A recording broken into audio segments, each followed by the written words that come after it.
صورتوں کی قسمیں کی ہوئی ہیں علوم قرآن والوں نے، یا قرآن سے مربوط جو تفسیر کرتے ہیں یا قرآن کے بارے میں کچھ نہ کچھ انہوں نے تحقیقات کی ہوئی ہیں، تو انہوں نے اپنی اصطلاحات بنائی ہوئی ہیں اور صورتوں کے حوالے سے انہوں نے ایک تقسیم کی ہوئی ہے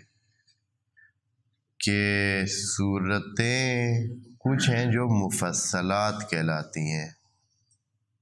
مفصلات یعنی جن میں فصلیں زیادہ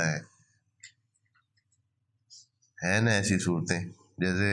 یہی صورت یا سورہ رحمان آپ لیں، یعنی جس میں بند زیادہ ہیں،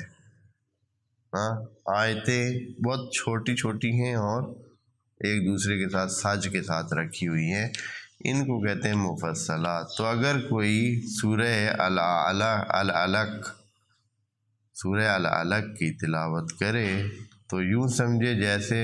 تمام ان صورتوں کی تلاوت کر لی ہے جن کو مفصلات کہتے ہیں۔ اس کے ساتھ مطولات صورتیں ہیں جو لمبی ہیں، جیسے سورہ بقرہ ہے، سورہ آل عمران ہے، سورہ نساء ہے، سورہ اعراف ہے، وہ جو لمبی صورتیں اچھی خاصی بہت سارے صفحات پہ مشتمل صور ہیں، ان کو کہتے ہیں مطولات۔ اور ان کے علاوہ کچھ ہیں جو مکسرات یا چھوٹی صورتیں ہیں، جن کو بالکل ہی چھوٹی سی ہیں اور کچھ ہی 2-3 آیات پہ مشتمل ہیں، جیسے سورہ قل هو اللہ احد ہے، یا سورہ انا اعطیناک الکوثر ہے، یا اس